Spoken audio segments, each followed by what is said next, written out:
नमस्कार दोस्तों, उड़ान लॉ अकेडमी में आपका स्वागत है। आज मैं एक बहुत महत्वपूर्ण टॉपिक पे वीडियो लेकर आया हूँ कि जब कोई दुर्घटना आपके साथ होती है, कोई मारपीट आपके साथ होती है, तो आपको पुलिस थाने में एफआईआर लिखाने जाना पड़ता है। और वहाँ अक्सर ये न्यूज़ देखने को मिलती है कि पुलिस जो है एफआईआर लिखने से बचती है, एफआईआर नहीं लिखती है। तो उस कंडीशन में आपको क्या करना चाहिए, ये प्रश्न सामने आता है। बहुत से लोगों को ये नहीं पता है कि ऐसी कंडीशंस में उन्हें क्या करना चाहिए। तो चलिए वीडियो शुरू करते हैं। सीआरपीसी की धारा 154 में एफआईआर का प्रावधान किया गया है और इसमें ये बताया गया है कि अगर आपके साथ कोई संज्ञेय अपराध घटित होता है, संज्ञेय अपराध गंभीर प्रकृति के अपराध होते हैं और उस कंडीशन में पुलिस को एफआईआर लिखना मैंडेटरी होता है।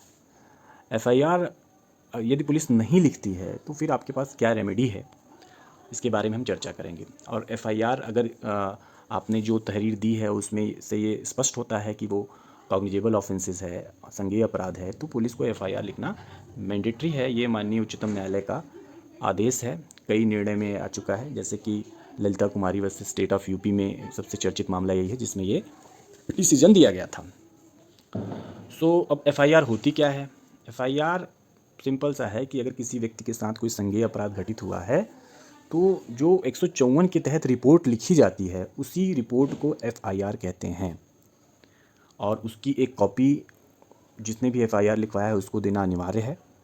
एफआईआर लिखने के बाद उसको पढ़ के सुनाया जाना अनिवार्य है क्योंकि उसमें वो कोई चेंजेस न कर दे। तो विदाउट इस चीज़ में ये ध्यान देना होता है कि एफआईआर उनको पढ़ के सुनाया जाना चाहिए।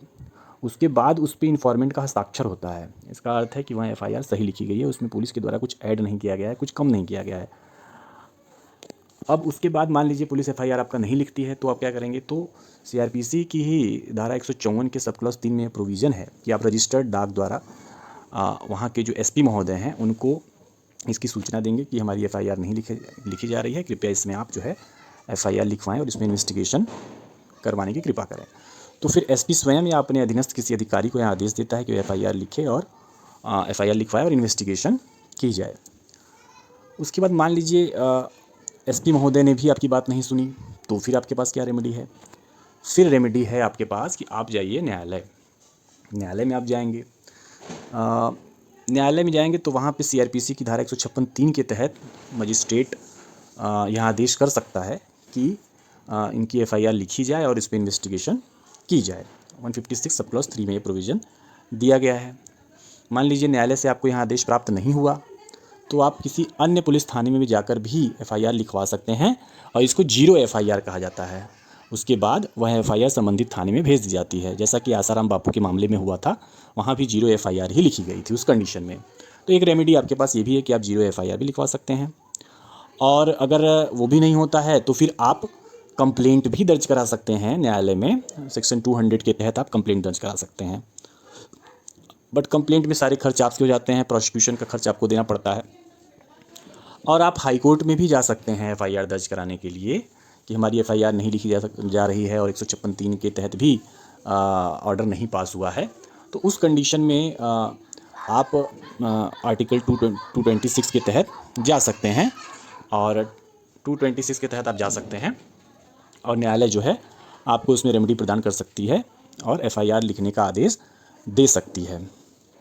फिर आप माननीय उच्चतम न्यायालय में भी जा सकते हैं एफआईआर के लिए कि अगर एफआईआर आपकी नहीं लिखी जा रही है तो आप 142 के तहत जो है सुप्रीम कोर्ट इसमें आदेश करती है और आप जो है एसएलपी के थ्रू जा सकते हैं। वहाँ पे 142 में माननीय उच्चतम न्यायालय इसमें आदेश करती है एफआईआर दर्ज करने के लिए।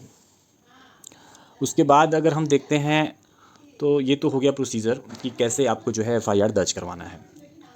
और 156(3) के तहत अक्सर देखा जाता है कि बहुत सारे झूठे मामले भी आते हैं, तो अब एफिडेविट लेना अनिवार्य है कि आप 154 के तहत आप गए, पुलिस ने वहाँ पे एफआईआर नहीं लिखी, उसके बाद आप जो है आपने फिर उसके बाद एफिडेविट ये भी होगा कि आपने एसपी के यहाँ एप्लीकेशन दी थी या नहीं दी थी। तो ये कुछ कंडीशंस हैं जहाँ पे आप ये देख सकते हैं कि एफआईआर अगर नहीं लिखी गई तो इतनी सारी रेमेडीज़ जो मैं आपको बताई ये आपके पास उपलब्ध है। तो बहुत बहुत धन्यवाद आपका वीडियो में बने रहने के लिए और आगे भी ऐसी ही इन्फॉर्मेटिव वीडियो आपको मिलती रहेगी। बहुत बहुत धन्यवाद। Thank you very much.